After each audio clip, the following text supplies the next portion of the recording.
Assalamualaikum warahmatullahi wabarakatuh. Iya, tadi ada jeda antara Bu Maria dan saya kok hening gitu. Kalau saya siaran itu ya ingatnya kalau nggak ada suara gitu, suaranya jangkrik, krik krik gitu.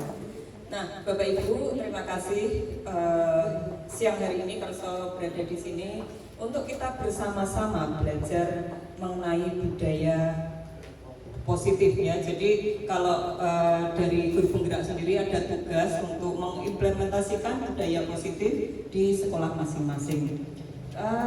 Tadi Bu Maria sudah meminta untuk Bapak Ibu guru yang ada di sini yang masih diberi kesempatan untuk ikut Guru Penggerak, monggo. Bu Riana, Pak Cito gimana Pak Cito? Ya. Sudah bergerak-gerak. Bu Isti, ya Bu Isti, ini mumpung masih ada kesempatan, itu kita manfaatkan sebaik-baiknya.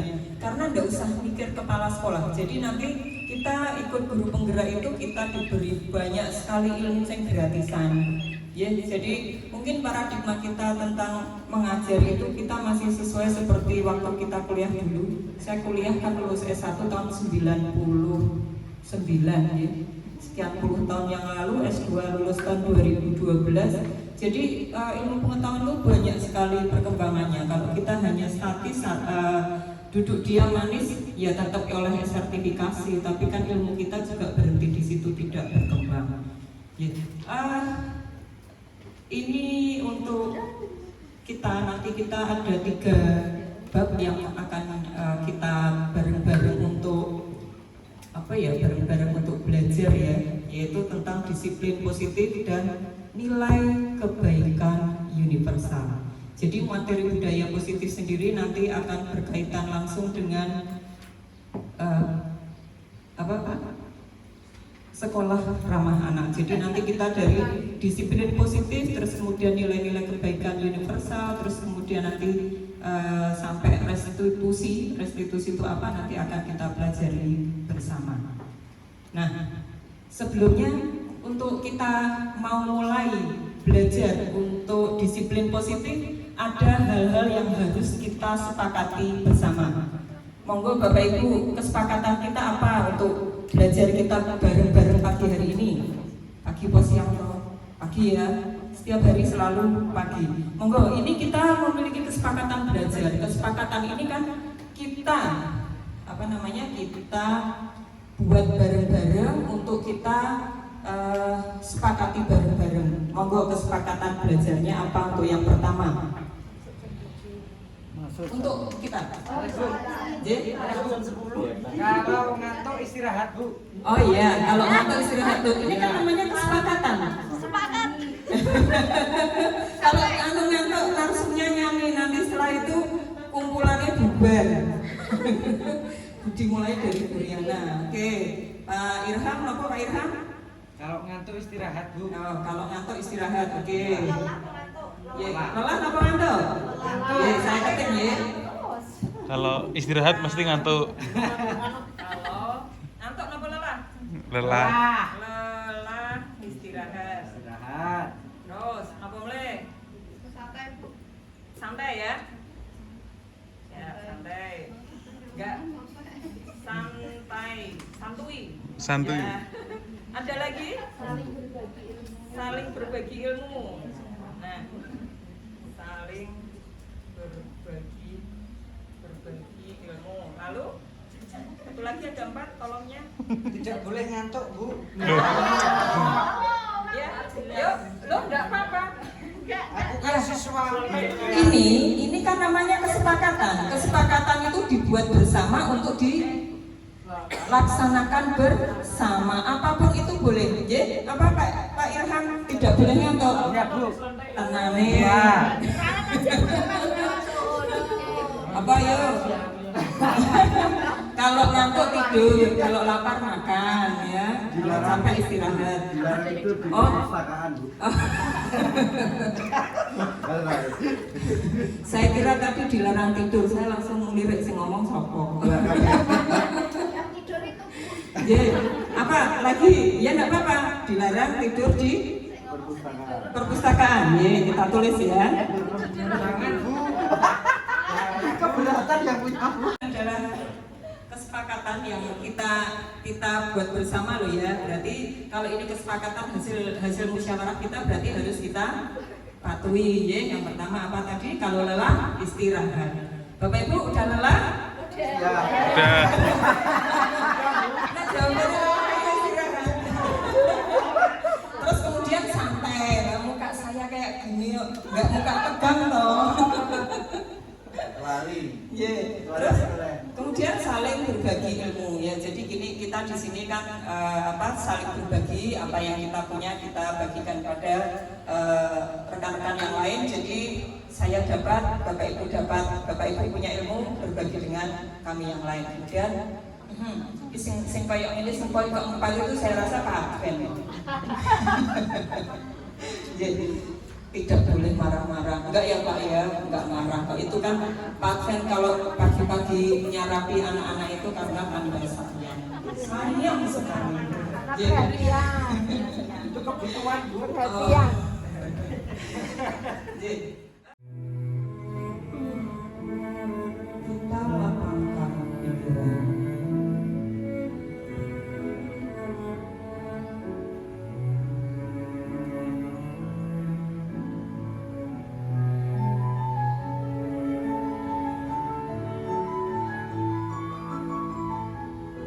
Rasakan setiap nafas.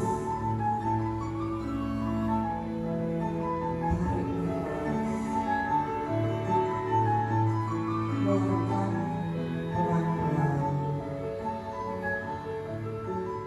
Kita rasakan nikmat yang sudah Tuhan berikan kepada kita.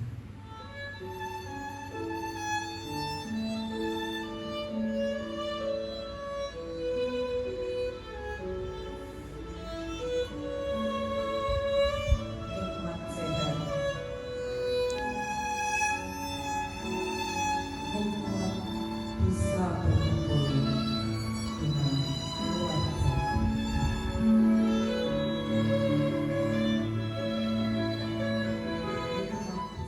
Ini ada beberapa pertanyaan pemantik di sini. Saya share ke grup dinas ya, ke grup dinas mana ini? Ayo.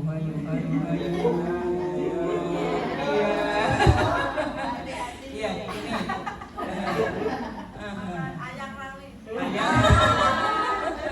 Aduh, saya ganti kalau seperti ini. Soalnya di bawah. Ayang-ayangan.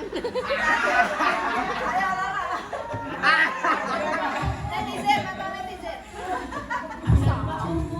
Ya, ini Bapak Ibu sudah saya kirimkan di grup dinas. Monggo untuk dilihat apa yang ada di situ. Padlet.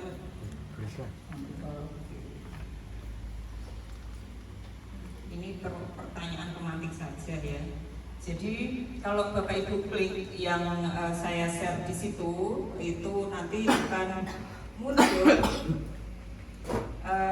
pertanyaan pemantik untuk budaya positif, yaitu ada 3 pertanyaan. Apakah Anda setuju dengan pernyataan ini? Yang pertama itu hukuman dapat mendisiplinkan anak. Kalau panjenengan mau mengisi itu, berarti panjenengan klik tanda plus yang ada di bawah tulisan hukuman dapat mendisiplinkan anak. Jika tidak mau menjawab Bu. Katanya. Ya, karena ini untuk diisi ya. Jadi monggo Bapak Ibu. Nah, sebelum mengisi, kalau Bapak ini kan sambil belajar ya, Padlet ini kayak apa toh? Ini sebetulnya kayak kuis. Jadi nanti Bapak Ibu menjawab pertanyaan Bapak Ibu nanti bisa dilihat di situ. Kalau mau menjawab ini kita klik plus dulu. Terus kemudian di sini ada ini ya, subjek. Kalau lewat komputer itu ada subjeknya. Panjenengan isi. Tapi sebelum diisi ya atau tidak, panjenengan tulis namanya dulu. Misalnya Murjito, kita jawabnya ya atau tidak. Karena kalau aku sih ya bisa isi Irham padahal Bu Juma itu bisa. Jadi ini kalau misalnya Bapak Ibu masuk ke login ke username-nya masing-masing itu nanti akan tertulis di situ Murjito, nanti Firman Nugroho gitu. Sudah ada yang masuk? Sudah ada yang mengirimkan? Ya. Ya, itu untuk yang pertama itu hanya menjawab hukuman dapat mendisiplinkan anak, jawabannya ya atau tidak. Ya, animos ini siapa ini? Ya, terus kirim. Publish ya, yang di kanan ini misalnya saya menuliskan ya. Ya, itu ya. Nanti kita publish. Kadang di situ ada pilihan untuk mewarnai dulu. Yang bawah ini misalnya biar beda dengan yang lain, mau kita kasih warna red ya, red baru di publish. Nanti tulisan kita, saya ini muncul nama Dewi Nirmala Anggarini dengan warna merah. Terus yang kedua, pemberian hukuman dengan hal positif seperti membaca atau membersihkan halaman dapat meningkatkan disiplin anak. Ya, ini animus ini siapa nih? Kemudian yang ketiga, memberi penghargaan dapat meningkatkan motivasi belajar anak. Monggo untuk Bapak Ibu yang punya pendapat silahkan diisikan di situ. Nanti bisa kita baca jawaban yang sudah Bapak Ibu berikan. Itu bisa diwarnai. Kan nanti di jawaban itu ada pilihan ya, ada pilihan colornya apa, mau hijau, jadi kok putih gitu ya, culun gitu, kita ganti dengan warna biru atau warna yang lain. Terus kemudian baru kita publish. Ya, ini di kelas boleh ya mengisi menggunakan seperti ini, tapi ya anak-anak harus bawa ini ya, harus bawa HP ya. Ya, sementara yang sudah mengirimkan kita baca dulu Enigmas ini ya, ini cuma ini siapa gitu, Sari setuju. Enigmas bacanya apa Bu ya? Enigmas itu berarti enggak dikenal. Tanpa nama, Bu. Ya. Terus cuma ya, tapi tidak hukuman yang negatif. Hukuman yang negatif yang kayak apa cuma? Pukulan, tanyaran. Kalau kata-kata itu negatif enggak ya? Negatif. Oh iya. Iya. Oke. Jadi termasuk kata-kata itu juga hukuman bisa bersifat negatif ya, bulian. Terus kemudian belum tentu. Ini advent ya. Ya Kak Advent. Ya, oke. Kemudian ya iyalah Bet, sapa iki? Pak Fuad ini aku.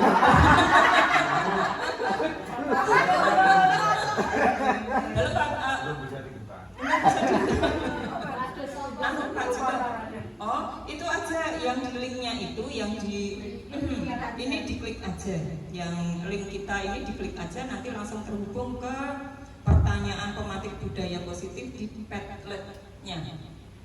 Sari Apriliani ya setuju, Bu Kusnaini ya, Yuli ya, Riana, hukuman lebih membuat anak tidak menyukai aturan sehingga kurang efektif dan tidak mendisiplinkan anak dulu ya. Jadi di sini pun kita masih ada beberapa versi ya, hukuman dapat mendisiplinkan anak atau hukuman tidak mendisiplinkan anak, itu masih ada dua pilihan. Terus ini tidak perlu aplikasi Pak Fuad, kita cukup klik saja nanti langsung terhubung ke link. Sudah? Oh, jadi HP-nya bilang wifi-nya. Terus kemudian pemberian hukuman dengan hal positif seperti membaca atau membersihkan halaman sekolah dapat meningkatkan disiplin anak. Apakah kita pernah melakukan ini? Hukuman dengan membaca, terus kemudian membersihkan halaman ya. Cuma sangat setuju. Gitu ya, sangat setuju. Anda bertahan dan menolak membuka kepala sampai sekuat tenaga Anda.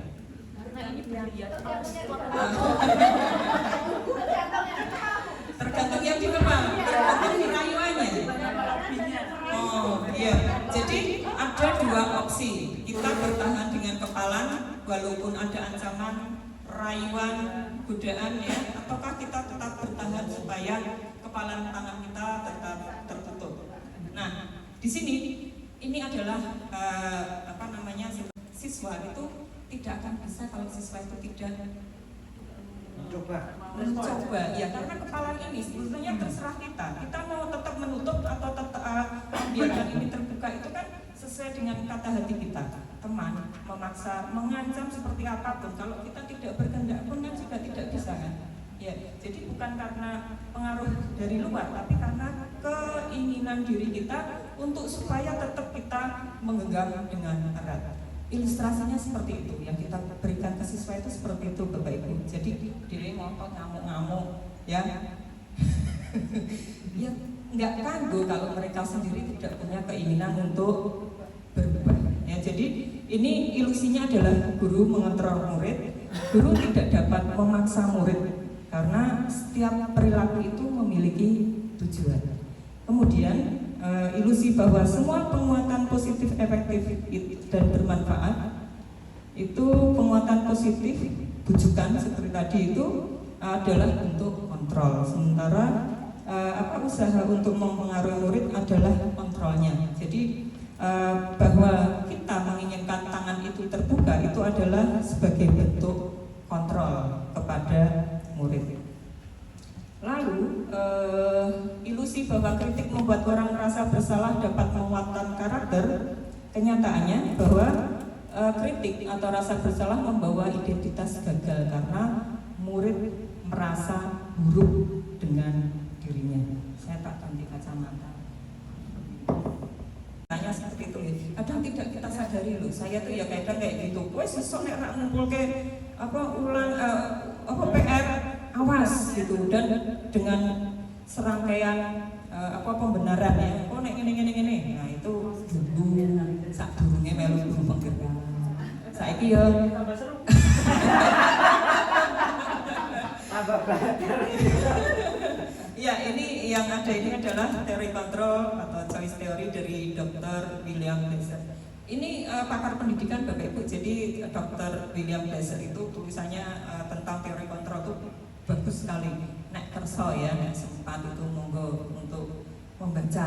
Paling enggak kita cari di internet untuk teorinya William Glasser itu seperti apa. Nah, bagaimana seorang akan bisa berubah dan paradigma stimulus respon pada pendekatan teori kontrol. Nah, ini yang namanya stimulus respon dan teori kontrol. Di sini kebutuhan stimulus respon itu realitasnya kebutuhan kita sama. Tapi pada teori kontrol kebutuhan kita itu berbeda. Semua orang melihat hal yang sama. Pada teori kontrol setiap orang memiliki gambaran yang berbeda. Lalu kita mencoba mengubah orang agar berpandangan sama dengan kita. Nyatanya pada teori kontrol kita berusaha mengubah pandangan orang lain tentang dunia. Ya, lalu perilaku buruk dilihat sebagai suatu kesalahan. Padahal semua perilaku itu memiliki tujuan, baik ataupun buruk. Kemudian orang lain bisa mengontrol saya. Nah, hanya Anda yang bisa mengontrol diri Anda. Iya. Kecuali kalau lagi bucin nih ya, kalau ngopo-ngopo ya bilang. Padahal sesungguhnya kontrol itu semuanya ada pada diri kita. Saya bisa mengontrol orang lain. So, padahal Anda tidak bisa mengontrol orang lain. Timbang lagi masak ya. Kemudian pemaksaan ada pada saat tujuan gagal. Padahal pada teori kontrol kolaborasi dan konsensus menciptakan pilihan baru. Lalu kita modelnya berpikir menang atau kalah. Padahal model berpikir kita menang. Terus kemudian seperti ini, Pak Irham, apakah seperti ini? Iya. Ya. Paksa dulu nanti terbiasa. Bocah kan renang, ada bakat renang, raiso renang. Ya. Oke. Yang lain apakah sama seperti ini? Semua kan ada maksud dan tujuan ya, baik ataupun buruk. Apakah seperti ini kejadiannya? Paksa dulu nanti kita terbiasa. Iya enggak? Oh renang. Ya kan sama tulisannya toh Pak, ini kalian semua wajib ikut. Saya ini renang-renang itu Bu. Ya, kita memang biasa seperti itu ya. Saya juga ngalami. Ya, dipaksa dulu nanti terbiasa. Nah, ini biasanya ini guru matematika apa IPA? Oh, bahasa Inggris. Oh tidak. Ya. Saya malah Mas Ipa. Ya, IPA ini biasanya nek les engko bijimu elek. Oh enggak. Tidak. Salah. Saya maksudnya ya. Ya. Wih, Bu Rizka apa Pak Mul? Enggak saya paksa. Oh, enggak ya.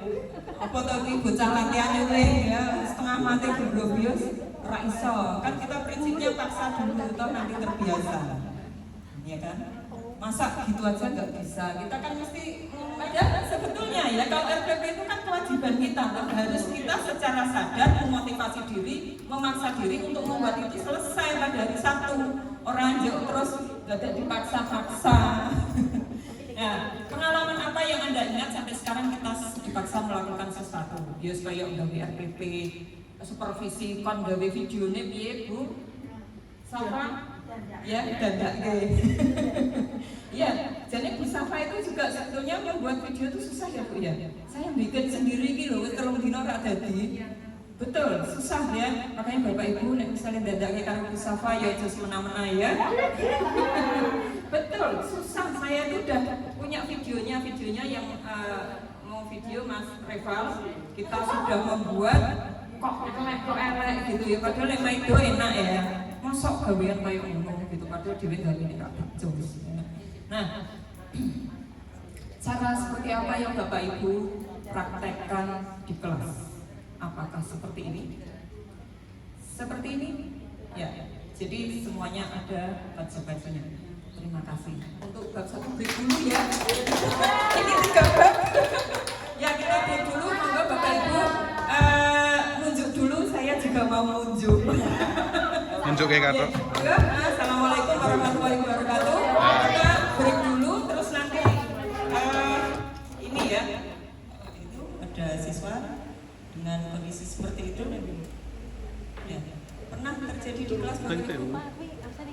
Ya, ini posisi apa ini?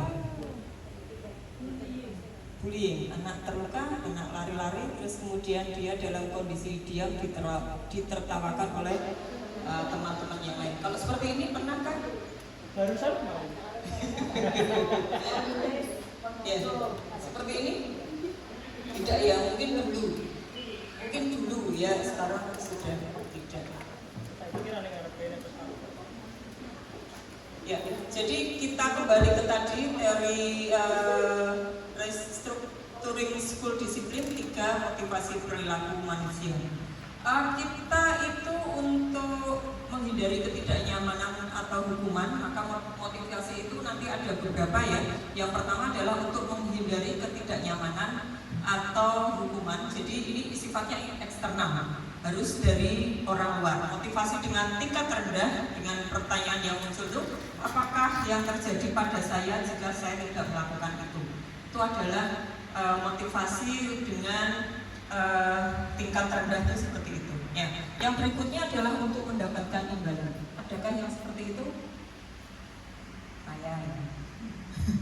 Ya, jadi motivasi ini juga bersifat eksternal karena ada pertanyaan apakah yang akan saya dapatkan jika saya melakukannya. Jadi pamrihnya itu ada suatu imbalan atau penghargaan dari orang lain. Kemudian yang ketiga, untuk menjadi orang yang mereka inginkan dan menghargai diri sendiri dengan nilai-nilai yang mereka percaya, maka kalau yang ini motivasinya adalah bersifat internal. Pertanyaannya di sini akan menjadi orang seperti apa jika aku melakukan itu?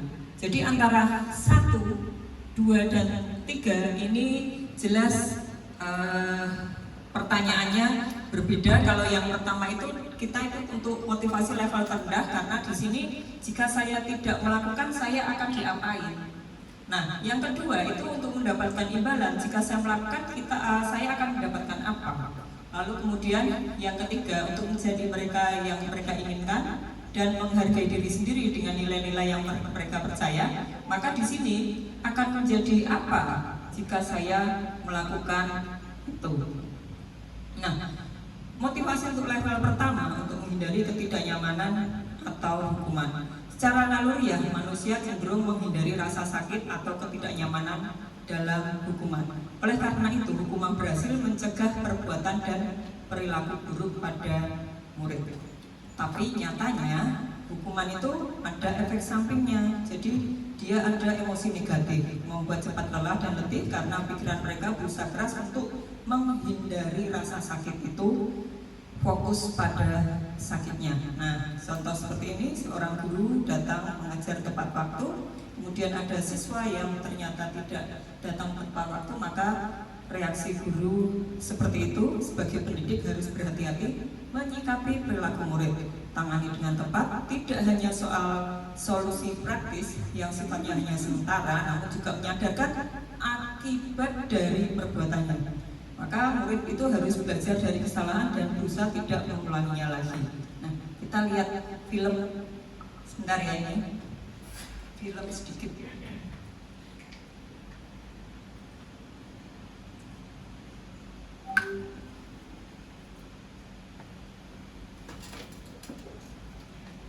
Kamu itu nggak kapok-kapok.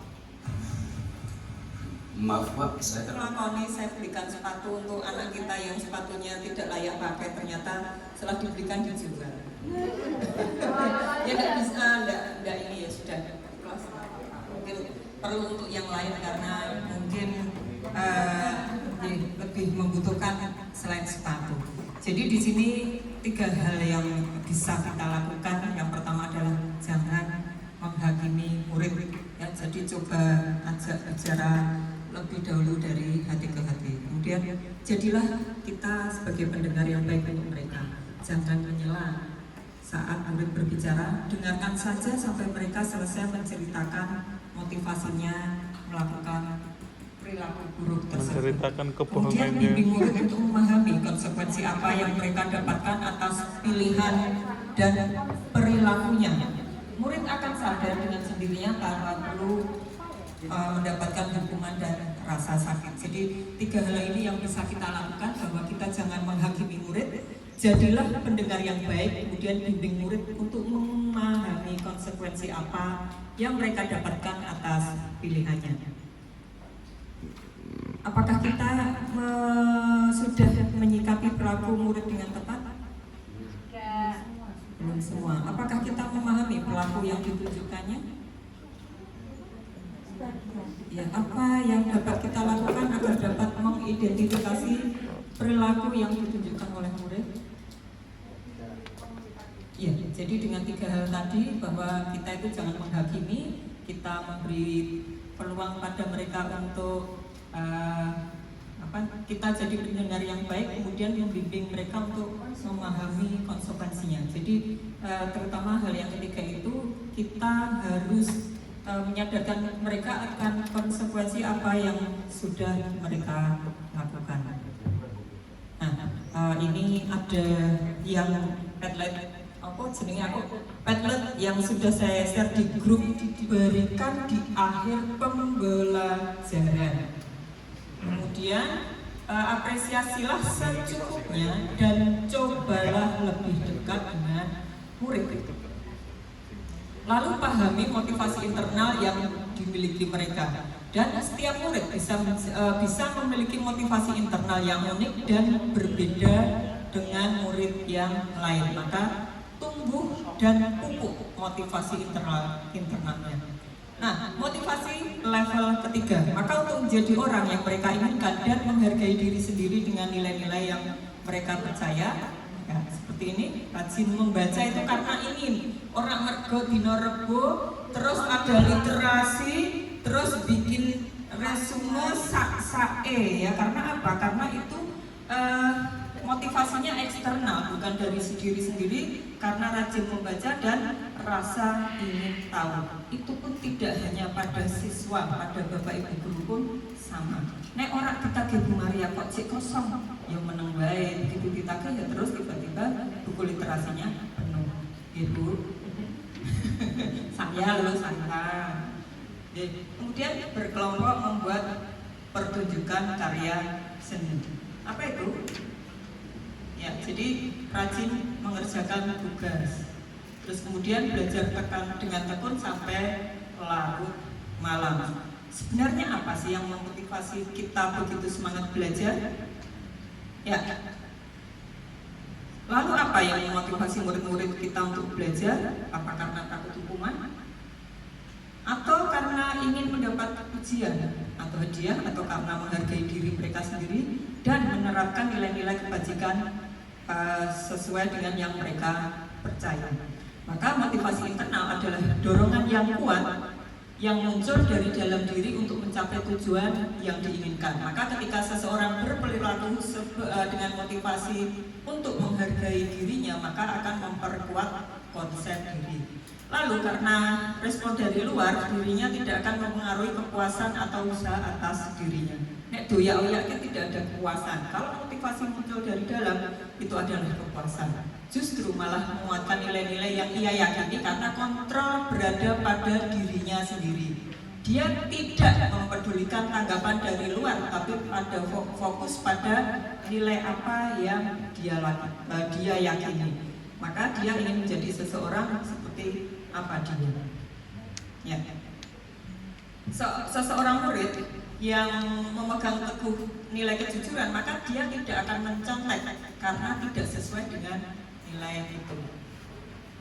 Maka perilaku berdasarkan keyakinan nilai yang muncul dari dalam diri itu cenderung akan bertahan lama. Maka dimanapun dalam keadaan apapun. Maka kita akan mencoba menstimulasi dengan pertanyaan berikut. Ya, ini kita lihat saja ya, ini seperti apa, nanti saya kirimkan ke link untuk Bapak Ibu isi diri. Untuk menuliskan keyakinan kelas, itu contoh tadi ya, peraturan di kelas 7A, membuang sampah pada tempatnya, merapikan kembali buku di rak setelah digunakan, kemudian membersihkan kelas sebelum dan sesudah selesai pelajaran. Ya, jadi suara saya itu kalau siang seperti ini seperti suara bidadari ya, suara dewi, jadi meliuk-liuk. Apalagi sudah lontong satu dan loteknya. Nah, kalau peraturan seperti itu, kalau keyakinan ya, jadi keyakinan itu setiap anggota kelas 7A perlu merasa nyaman saat belajar. Ya, jadi kriteria nyaman itu kalau sampah dibuang pada tempatnya, buku dirapikan, kemudian kelas itu bersih dibersihkan sebelum dan sesudah pelajaran. Jadi bedanya di situ karena ada keyakinan bahwa setiap siswa kelas 7A itu perlu merasa nyaman saat belajar. Maka tahapan untuk menciptakan program kebajikan yang pertama itu adalah menentukan nilai-nilainya dulu. Nah, yang dijadikan perhatian utama dalam kelas Anda itu adalah curah pendapat dalam kelompok. Sempurnakan beberapa daftar nilai-nilai kebajikan yang utama, bahas kembali dalam kelompok utama, kemudian buat poster. Jadi nanti di kelas itu Bapak Ibu masing-masing memiliki keyakinan kelas itu yang merupakan nilai kebajikan yang dijadikan acuan utama pada kelas Bapak Ibu. Jadi satu dengan yang lain keyakinan kelasnya berbeda ya. Nanti tahap-tahapannya untuk membuat keyakinan kelas ada. Nah ini, keyakinan berbentuk abstrak berupa pernyataan universal tapi aturan lebih rinci dan konkret. Pernyataan dibuat dalam bentuk positif, kemudian tidak terlalu banyak dan mudah diingat, menggunakan kalimat positif dapat diterapkan di lingkungan tersebut dan semua warga berkontribusi serta ditinjau kembali dari waktu ke waktu. Jadi tidak harus satu keyakinan kelas itu berlaku untuk seluruhnya, tapi kalau ada suatu kesepakatan baru itu keyakinan kelas bisa dikaji ulang. Contoh di sini, kembuyuk, kabeh ngomong ya, nggak ngerti mana yang kita dengarkan dan mana yang tidak. Maka di sini dibiasakan tidak memotong pembicaraan teman, itu sebagai wujud penghargaan atau menghargai kita yang lagi berbicara. Kemudian tinjau kembali curah pendapat yang sudah dicatat. Nah ini contohnya seperti ini. Kita buat peraturan ya sesuai usulan murid.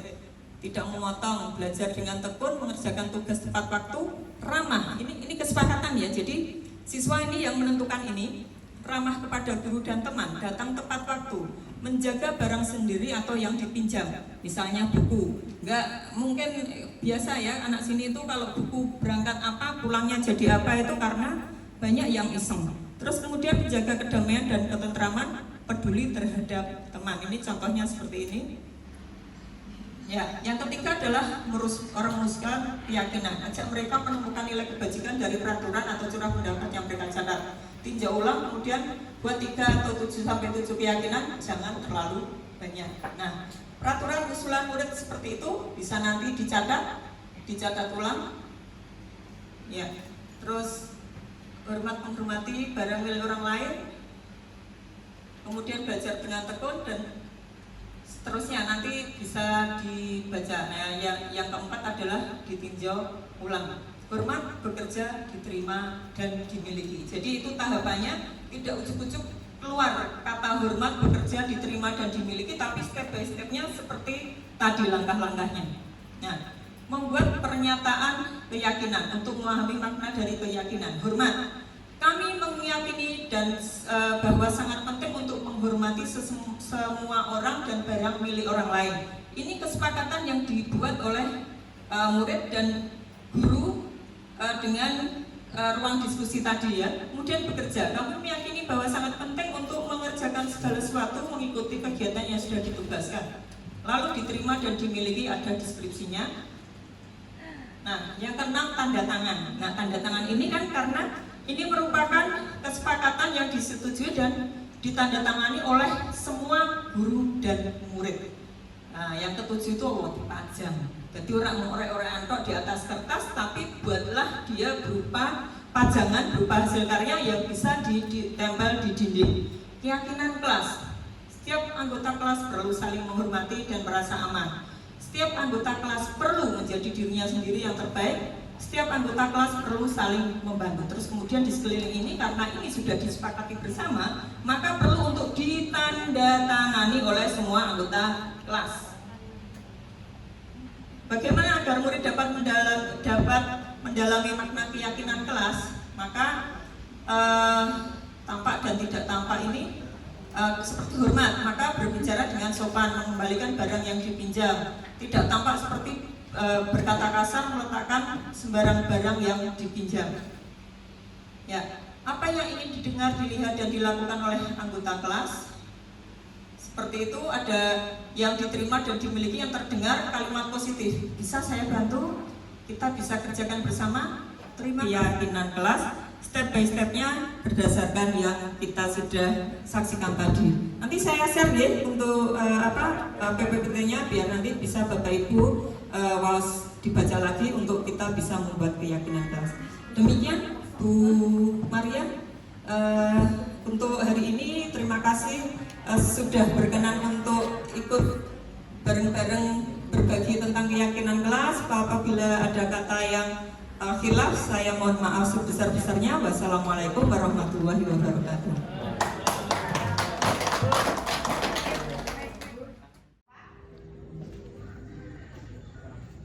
Dilarang keluar kelas di saat pergantian jam pelajaran. Setuju? Setuju. Sing kulino metu berarti besok nek metu meneh tahu sendiri konsekuensi. Oke. Dilarang keluar kelas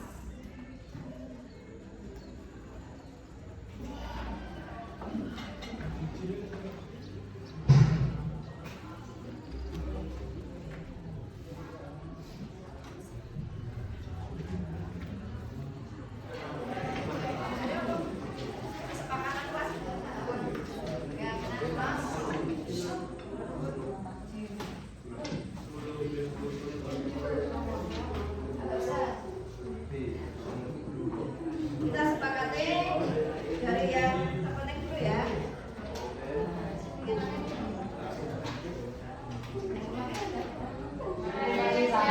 Menghargai barang milik temannya, tidak mengambil. Menjaga barang milik temannya ya. Belum ya teman-teman. Kemarin nulis cerita Jawa. Jadi menjaga barang milik temannya, tidak boleh mengambil yang bukan miliknya. Setuju? Ya. Yang ketiga apa? Tidak boleh apa? Keluar? Ya, tidak boleh membuli.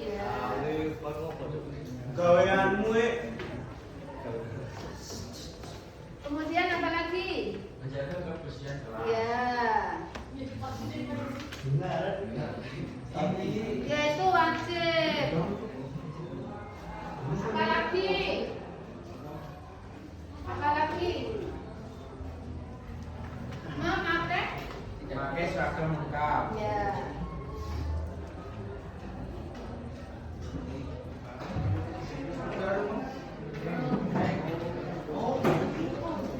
Siap, bergerak dulu. Mari kita bergerak. Bergerak mulai.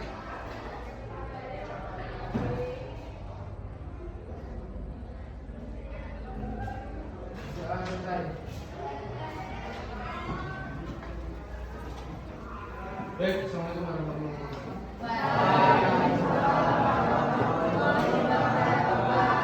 Harusnya jam pertama jamnya Pak. Tapi hari ini spesial karena ada beberapa kesepakatan yang harus kelas 8C secara umum ini kita sepakati. Yang mungkin belum pernah. Ini sudah lagi nanti kita buat kesepakatan ya khusus untuk kelas 8C. Mungkin kelas yang lain juga sama, yang masuk bukan jam pertama tapi yang masuk adalah satu kelas masing-masing. Kita nanti membuat kesepakatan khusus untuk kelas 8C. Misalnya gini, secara umum untuk peraturan atau tata tertib di SMP adalah harus masuk jam 7. Berarti paling tidak sampai sekolah 6.45 misalnya. Saya turuti, nanti kan dipilih. Ya kan? Dipilih sama BK. Ayo, apa lagi? Masuk. Pak bebas Pak. Ngaco. Yang punya pendapat. Apa ya? Ada yang usul, oh nih. Apa ya?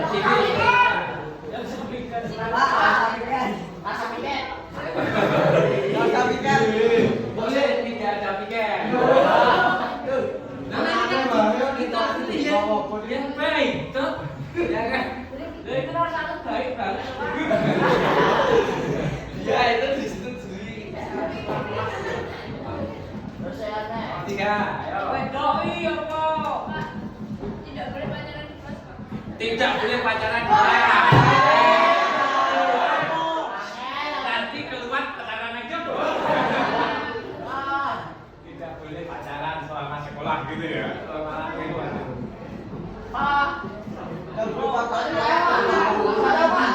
Saya takutnya nanti Vincent pacaran sama Nada gitu.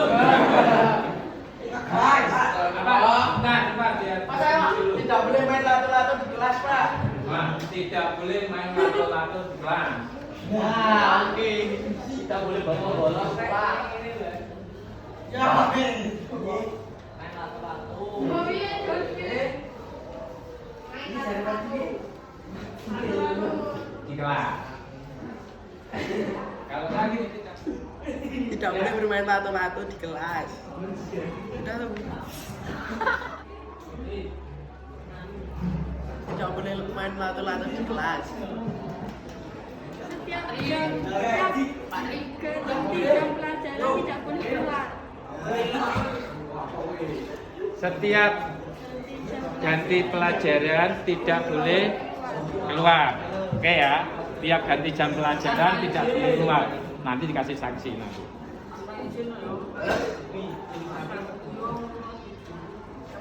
Apa lagi?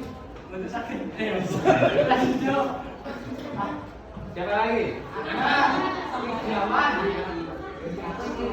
Dimasukkan di sini enggak? Masuk pasaran.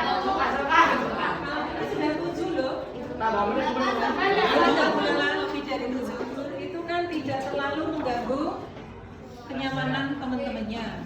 Jadi tidak perlu ya. Tapi lah fokus dulu sama. Berarti yang rugi siapa? Rugi sendiri. Kalau ini kan berkaitan dengan kenyamanan teman-teman satu kelas. Berarti pilihannya itu saja ya. Sudah ditulis Pak. Nah, nanti udara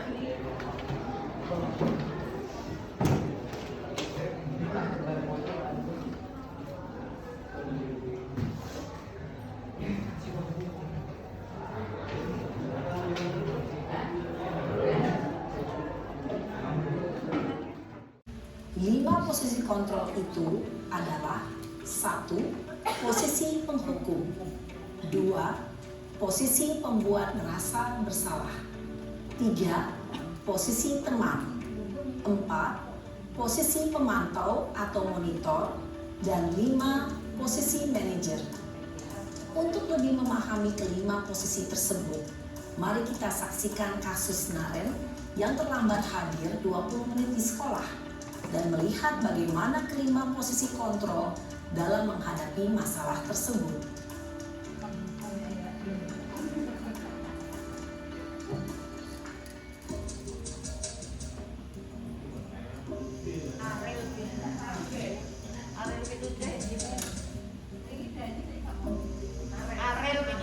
Naren! Sini kamu! Selalu terlambat. Kamu deh, pasti terlambat. Maaf Bu, saya... Apa? Apa coba? Oh, Alasan kamu apa pulsa lagi? apa ya persis? Kapan sih kamu Pulsa tidak apa terlambat? persis plak? Malas sekali ya kamu jadi anak. Saya... Dasar pemalas.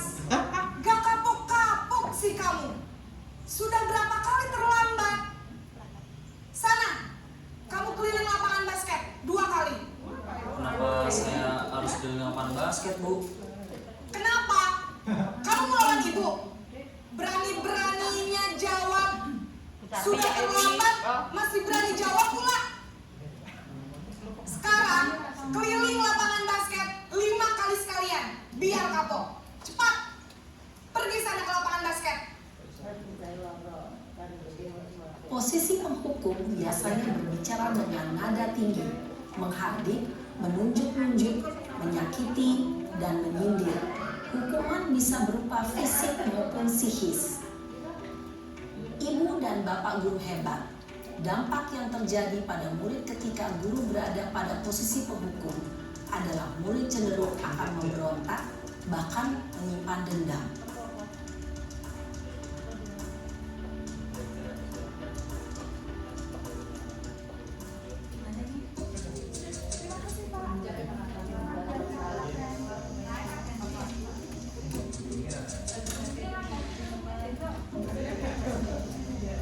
Naren!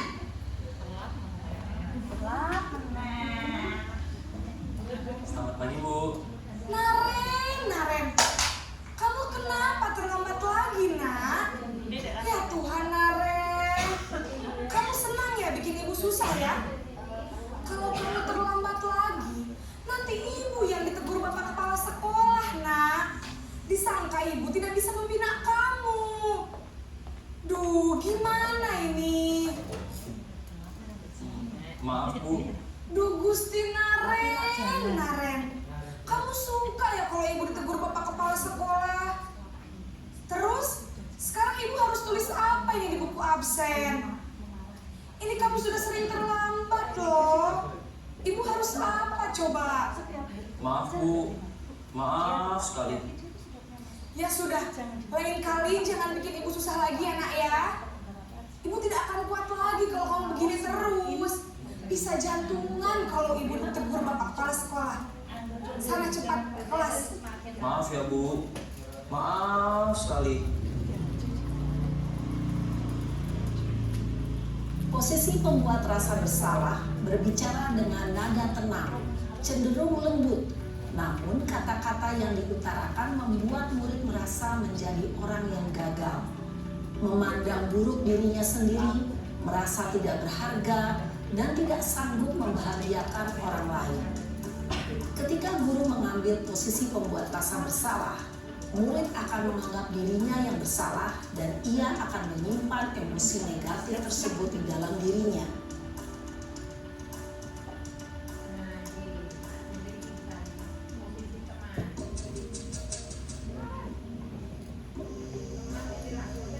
Rasalin meneh semuanya. Seragamnya seminggu terus. Naren!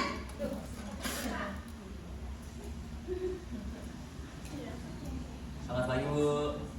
Wah, sudah jam berapa ini nak? Tapi kita ini sih. Kamu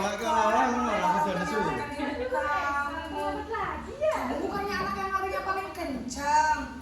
Kok terlambat sih? Iya Bu, saya memang terlambat bangun tadi. Jadi biarpun saya lari kencang, tetap gak kekejar Bu. Ya sudah sana. Nanti lain kali larinya lebih kencang lagi ya. Biar gak terlambat lagi.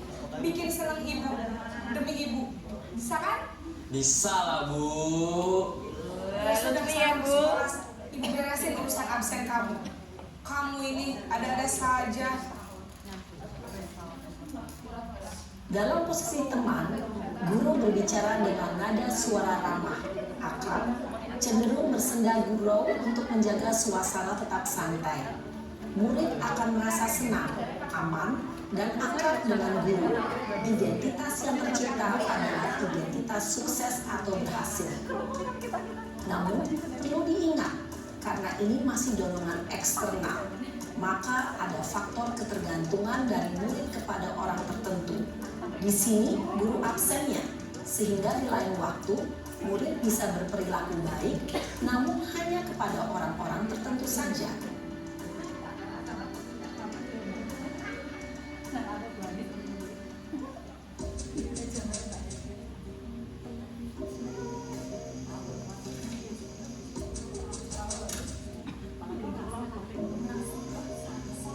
Naren!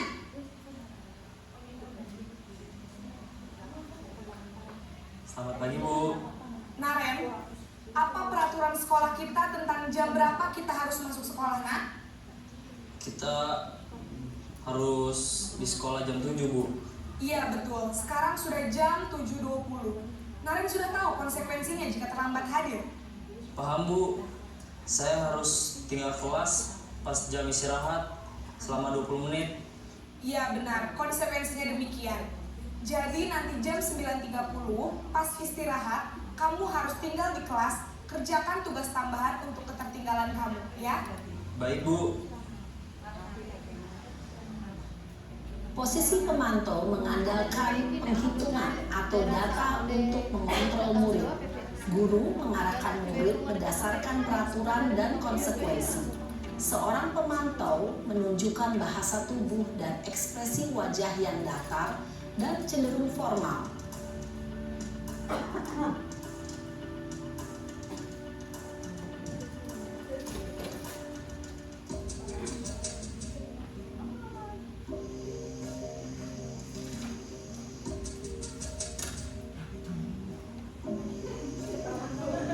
Naren!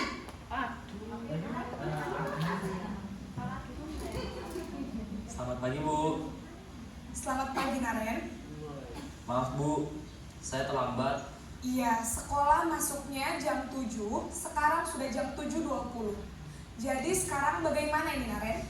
Maaf Bu, saya lupa setel alarm saya semalam. Baiklah, menurut kamu, keyakinan sekolah yang mana yang perlu kamu tingkatkan?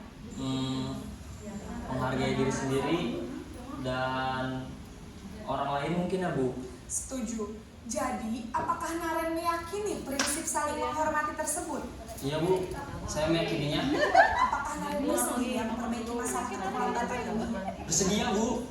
Bagaimana kamu akan perbaiki masalah keterlambatan ini? Saya akan coba untuk tidak lupa menyetel alarm saya Bu. Baik, kalau Naren lupa menyetel alarm di rumah, ada orang yang kira-kira bisa bantu mengingatkan tidak? Ada Bu, kakak saya, Kak Emma. Ada lagi selain Kak Emma? Selain Kak Emma, ada ibu saya. Baik, jadi yang mengingatkan Naren adalah Kak Emma dan ibu kamu ya? Kira-kira akan mulai setel alarm kapan nih, Naren? Setelah pulang sekolah, akan segera saya lakukan. Baik, jadi Naren akan setel alarm untuk bangun besok pagi dan akan diingatkan oleh kakak dan ibunda Naren ya. Ada lagi yang mungkin perlu dilakukan, Naren, agar tidak terlambat bangun lagi? Tidak ada Bu. Baik, Naren, terima kasih untuk kerjasama kamu. Sekarang kamu perlu kembali ke kelas untuk belajar. Baik Bu, terima kasih.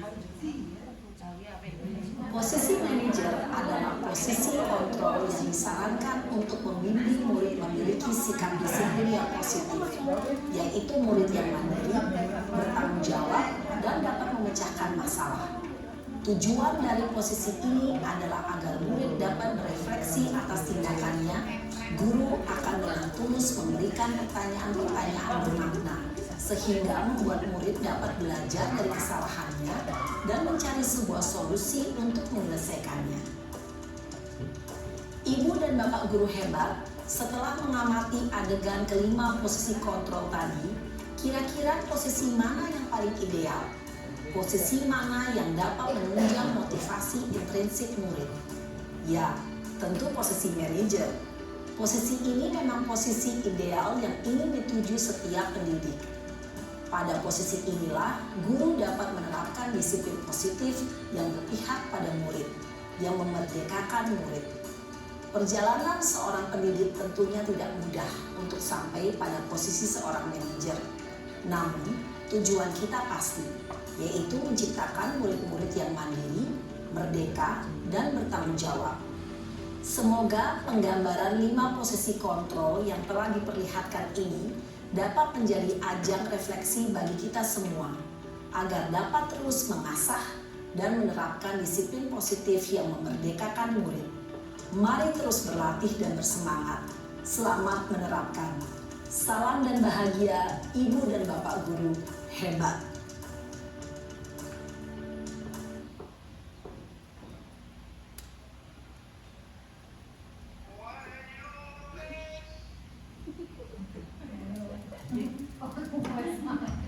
Ya Bapak Ibu, jadi itu tadi 5 posisi kontrol ya.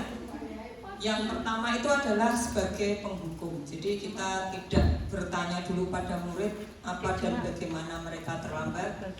Dengan nada suara tinggi kemudian bahasa tubuhnya matanya melotot jadi menunjuk-nunjuk, itu kayak saya ya.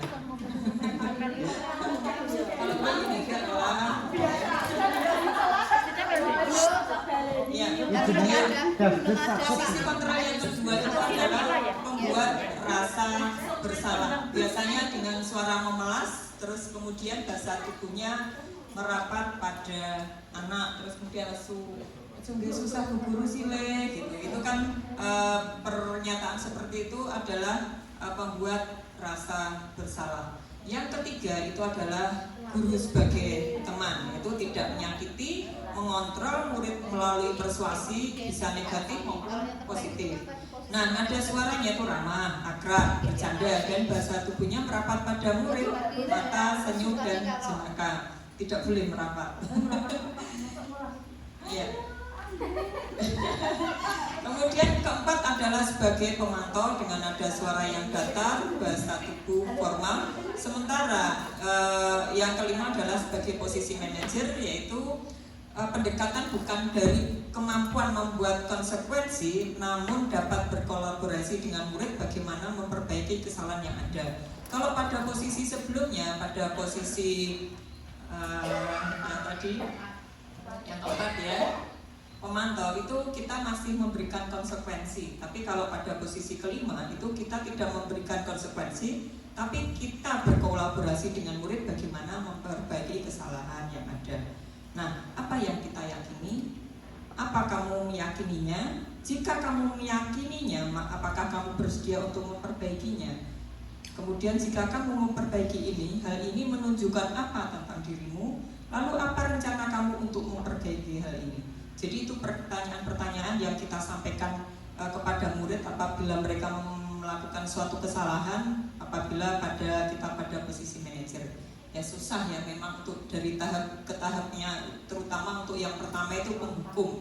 Kita pasti pernah melalui semua masa itu ya. Jadi pada posisi penghukum, bocah teko, telat, belum tahu apa dan bagaimananya, kita sudah pasang muka, seram dengan mata melotot. Iya, seru resik-resik. Ya, tugas seorang manajer bukan untuk mengatur perilaku seseorang, tapi kita membimbing murid untuk dapat mengatur dirinya. Maka seorang manajer itu bukannya memisahkan murid dan kelompoknya, tetapi mengembalikan murid tersebut ke kelompoknya dengan lebih baik dan kuat. Maka perlu disadari tujuan akhir dari 5 posisi kontrol seorang guru itu adalah kita sebagai manajer. Kita yang bisa menilai diri kita sendiri sekarang pada posisi mana. Jadi untuk nanti akhirnya kita menuju ke posisi manajer, di mana posisi ini murid dapat menjadi pribadi yang mandiri, merdeka, bertanggung jawab atas segala perilaku dan sikapnya, yang pada akhirnya dapat menciptakan lingkungan yang positif, nyaman, dan aman, dengan suara tulus, dengan bahasa tubuh yang tidak kaku mendekati murid. Nah, ini saja untuk 5 posisi kontrol. Terima kasih, kita lanjutkan. Itu siapa, Bu? Itu siapa ya? Temennya Pak Anu. Ya. Lanjut satu lagi, materi ke-6 yaitu segitiga restitusi. Ini mungkin kalau Bu Dwi ini udah warak ya, ini segitiga restitusi itu yang seperti apa, karena sebetulnya untuk pola pendekatan ke murid itu banyak sekali dari sini di psikologinya ya Bu ya. Restitusi ya, restitusi. Tadi di flyer itu restitusi ya. Tidak apa-apa, ini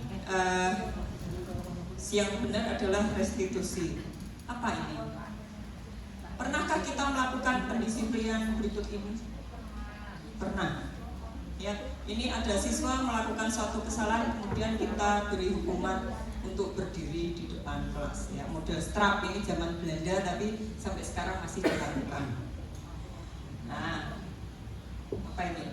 Berharap murid tidak melakukan hal yang salah. Nah, ini muridnya terlalu aktif, apa-apa dituliskan di kacanya. Kenyataannya tidak demikian, kita malah jengkel toh. Jadi kalau kita menghukum murid, nyetrap murid nengarep itu bukan berarti terus hati kita itu jadi senang gitu, malah tambah jengkel. Karena apa? Karena anak yang disetrap di depan tidak menunjukkan niat untuk berubah, ya, malah tambah kayaknya overacting mereka di depan itu.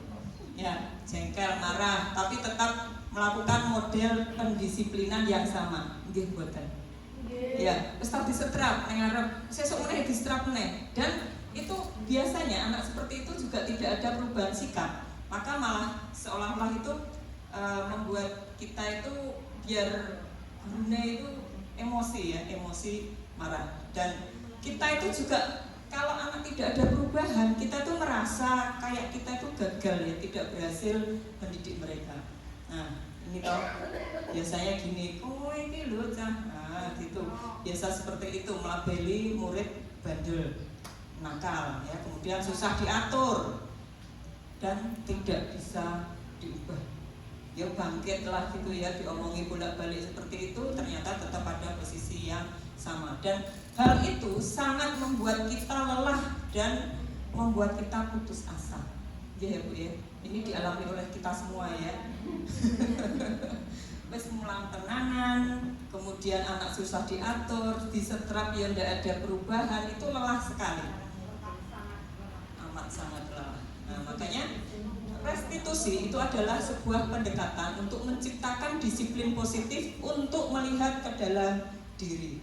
Nah, restitusi sendiri bukan untuk menebus kesalahan, namun untuk belajar dari kesalahan. Jadi beda ya antara menebus kesalahan dan belajar dari kesalahan. Restitusi itu untuk memperbaiki hubungan. Restitusi itu adalah tawaran, bukan paksaan. Ya, paksaan kita harus. Tapi kalau restitusi itu adalah tawaran. Restitusi menuntun untuk mencari kebutuhan dasar yang mendasari tindakan. Restitusi diri adalah cara yang paling baik. Restitusi fokus pada karakter, bukan tindakan. Restitusi itu menguatkan, fokus pada solusi, dan mengembalikan murid yang berbuat salah pada kelompoknya. Nah, 6 landasan filosofi restitusi itu bahwa kesalahan itu adalah hal yang normal, karena manusia berbuat salah setiap harinya. Tidak hanya murid, kita pun sama ya, kita pernah melakukan kesalahan dan selalu melakukan kesalahan setiap harinya, maka kesalahan itu adalah normal. Maka setiap manusia tahu jika dia berbuat salah, ya tidak. Jadi, kalau kita melakukan kesalahan, kita kan tahu kan kalau kita berbuat salah. Maka semakin disalahkan dan dikritik membuat dia menjadi tidak percaya diri dan malah berfokus pada kesalahan. Sehingga proses dari restitusi itu menguatkan setiap individu karena sendirilah yang menyelesaikan dan memperbaiki kesalahan, bukan orang lain. Dan proses restitusi membuka banyak kesempatan bagi setiap murid untuk meraih sukses. Pertamanya, merasa dihargai dan lebih terbuka untuk percaya diri sendiri dan orang lain. Lalu, individu yang tumbuh dalam proses restitusi akan menjadi lebih mengerti bahwa kesalahan itu adalah hal biasa, sehingga dia pun akan melakukan proses restitusi pada orang yang ada di sekitarnya. Langkah-langkahnya apa untuk proses restitusi itu? Yang pertama adalah menciptakan suasana positif. Lalu kita ajak murid untuk berpikir dan menganalisis kesalahannya. Lalu berilah ruang pada murid untuk memikirkan solusi terbaik. Maka restitusi memberikan kemerdekaan untuk murid dalam menyelesaikan masalahnya, bukan guru yang memutuskan. Jadi siswa melakukan kesalahan dia sendiri yang diminta untuk menyelesaikan masalahnya, bukan guru. Kemudian ketika ini berhasil akan muncul penghargaan terhadap diri sendiri dan orang lain, maka murid akan merasa lebih berharga dan percaya diri. Nah, di sini ada istilah 3 sisi segitiga restitusi. Segitiga restitusi adalah suatu proses dialog yang dilaksanakan oleh guru atau orang tua agar menghasilkan murid yang mandiri dan bertanggung jawab. Ini adalah dialog yang dilakukan dalam 3 langkah. Yang pertama adalah memvalidasi tindakan yang salah. Jadi siswa atau murid itu bersalah itu kenapa? Kita validasi dulu. Kemudian kita tanyakan keyakinannya, lalu baru kita kemudian menstabilkan identitas. Seperti apa sih langkah segitiga restitusi? Sisi pertama adalah menstabilkan identitas, bahwa berdasarkan prinsip membuat kesalahan adalah bagian dari proses pembelajaran. Jadi membuat kesalahan itu juga merupakan proses pembelajaran. Yang kedua itu berperan menggeser identitas murid, kemudian dari identitas gagal menjadi identitas sukses, dan jangan mengkritik murid yang sedang mengalami identitas gagal. Itu sama seperti membuli. Kemudian langkah ini sudah ya. Sisi pertama adalah menstabilkan identitas. Langkah-langkahnya apa saja? Yang perlu kita tanyakan pada siswa itu adalah membuat kesalahan itu adalah sesuatu yang wajar. Kemudian manusia tidak ada yang sempurna. Jadi kita bisa memperbaiki masalah ini. Misal murid terlambat. Tentu saja setiap murid pasti pernah terlambat. Pasti pernah terlambat walaupun 1 kali. Dan memang semuanya tidak ada yang sempurna. Maka dari kesalahan itu kita bisa memperbaiki kesalahan ini, memperbaiki masalah ini. Saya tidak menanyakan kesalahannya, tapi fokus untuk memperbaiki masalah. Ojo gundat-gundat salah. Yang kita upayakan adalah untuk memperbaiki masalah. Nah, apakah saat ini kamu tengah menjadi orang baik untuk dirimu sendiri? Ya. Yang kedua itu validasi tindakan yang salah. Nah, berdasarkan prinsip setiap perilaku berupaya memenuhi suatu kebutuhan tertentu. Jadi prinsipnya di sini setiap perilaku berusaha untuk memenuhi suatu kebutuhan tertentu. Guru akan tergeser dari pemikiran stimulus respon menjadi proaktif, lalu mengenali dan mengakui kebutuhan murid ini dapat memperbaiki hubungan dengan murid, dan pertanyaan atau pernyataan yang disampaikan dengan nada tidak menghakimi dan memojokkan. Aja durung-durung melotot ya, terus kemudian menyampaikan kalimat-kalimat yang mungkin akan menyakiti hati anak didik kita. Kemudian validasi tindakan yang salah, sisi kedua itu pertanyaannya seperti ini. Kamu bisa saja bertindak lebih gegabah lagi dari ini. Kamu bukan melakukannya tanpa suatu alasan kan? Nah, titik di sini tuh biasanya pasti siswa itu melakukan ini. Kamu bukan melakukannya tanpa suatu alasan tertentu, karena mereka melakukannya pasti dengan suatu alasan. Kamu melakukannya karena mempertahankan sesuatu yang penting bagi kamu, dan mungkin kamu bisa mempelajari suatu perilaku baru yang lebih efektif. Bersediakah kamu melakukannya? Nah, ini untuk sisi ketiga, yaitu menanyakan keyakinan. Teori kontrol menyatakan bahwa pada dasarnya kita itu termotivasi secara intrinsik. Kemudian saat perilaku telah divalidasi dan identitas sukses telah stabil, maka murid telah siap mengaitkan keyakinannya dengan tindakan yang salah. Nah, apa yang ditanyakan untuk menanyakan keyakinan? Ya, sebagai keluarga atau anggota kelas, apa yang kita yakini, kemudian nilai apa saja yang telah disepakati, maka kita tadi kan membuat keyakinan kelas ya. Jadi keyakinan kelas ini bertujuan untuk memunculkan motivasi intrinsik pada siswa, sehingga di sini nilai seperti apa gambaran sebuah kelas yang ideal bagi kamu, lalu kamu ingin menjadi orang seperti apa, itu pertanyaan itu perlu kita munculkan apabila siswa membuat kesalahan untuk memunculkan motivasi intrinsik. Nah, bagian dari segitiga restitusi sendiri untuk menstabilkan identitas atau stabilize the identity itu, teori kontrolnya kita semua akan melakukan hal yang terbaik yang bisa kita lakukan. Untuk validasi tindakan yang salah adalah semua perilaku memiliki alasan. Setiap perilaku memiliki alasan karena untuk memenuhi kebutuhan dasar dan menanyakan keyakinan bahwa kita semua itu memiliki motivasi internal. Maka hal-hal yang diperlukan dalam melaksanakan segitiga restitusi itu yang pertama, perilaku yang salah itu dikaitkan dengan nilai-nilai keyakinan yang telah disepakati atau dituju. Seperti tadi yang sudah diterapkan Bapak Ibu Guru di kelas untuk membuat keyakinan kelas dan kesediaan orang yang melakukan kesalahan untuk memperbaiki masalah, kemudian pemecahan masalah sebisa mungkin relevan dan memiliki hubungan dengan masalah yang ada, dan perlu adanya suatu usaha untuk perbaikan dari pihak yang berbuat kesalahan. Ada usaha perbaikan ya. Kemudian perlu didedikasikan waktu dari pihak yang membuat kesalahan.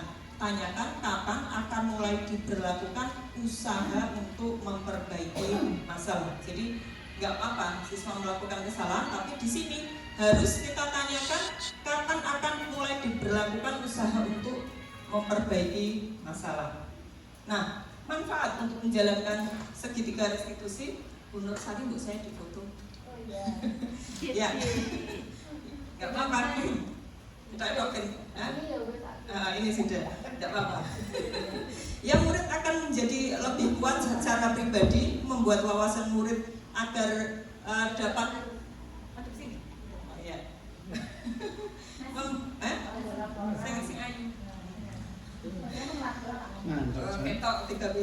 jadi membuat wawasan murid agar dapat menyelesaikan permasalahannya sendiri, sehingga murid menjadi semakin percaya diri, mandiri, dan merdeka. Terima kasih. Jadi sudah ini di Solo ini ya. Terima kasih untuk materi budaya positif. Barangkali ini nanti bisa menjadi suatu ada hal baik yang bisa diambil Bapak Ibu untuk diterapkan di kelas dan di anggota kelasnya serta semua murid yang ada di SMP Negeri 4 Ambarawa. Jadi kita nanti saling belajar, saling introspeksi bahwa pada 5 posisi kontrol itu kita berusaha untuk menjadi manajer. Walaupun saya sendiri sampai sekarang masih pada taraf penghukum, terus kemudian kita berusaha berubah nanti pada step kedua untuk posisi yang salah, terus kemudian menjadi teman, lalu kemudian menjadi apa Putri berikutnya? Manajer, yang terakhir tujuan kita menjadi manajer. Begitu yang bisa disampaikan. Terima kasih atas waktu yang diberikan. Apabila ada kata yang salah atau kita nanti bisa belajar bareng, kita buka peluang untuk itu. Terima kasih. Assalamualaikum warahmatullahi wabarakatuh. Assalamualaikum warahmatullahi wabarakatuh. Perkenalkan, nama saya Fani Aulia Putri. Saya dari kelas 9A SMP Negeri 4 Ambarawa. Menurut saya, keyakinan kelas sendiri sangat penting sekali untuk dibuat karena bisa membangun mindset positif setiap siswa. Walaupun mungkin setiap siswa mempunyai kepribadian masing-masing, tapi dengan adanya keyakinan kelas tersebut maka bisa menjadikan dasar pintu setiap siswa. Kembali lagi pada siswa itu sendiri. Mereka memandang keyakinan tersebut sebagai hal yang harus dilaksanakan atau tidak. Jika mereka sadar tentang pentingnya keyakinan kelas, maka hal itu akan bisa menjadi pembangun karakter bangsa yang baik sesuai dengan tujuan pendidikan bangsa Indonesia. Demikian dari saya yang bisa saya sampaikan. Terima kasih. Wassalamualaikum warahmatullahi wabarakatuh. Assalamualaikum warahmatullahi wabarakatuh. Perkenalkan, nama saya Siti Jumerah. Saya merupakan salah satu guru di SMP Negeri 4 Ambarawa. Menurut saya, keyakinan kelas itu sesuatu yang diyakini bersama yang berasal dari pernyataan pikiran untuk menjadi nilai-nilai kebaikan untuk diturunkan di kelas masing-masing. Contohnya apa? Contohnya misal di kelas tersebut mereka menyepakati atau meyakini kalau pulang sekolah kelas itu harus bersih, maka itu bisa dijadikan kesepakatan. Dengan begitu kalau itu bisa dikerjakan, maka akan terjadilah kelas yang sangat menyenangkan. Seperti itu.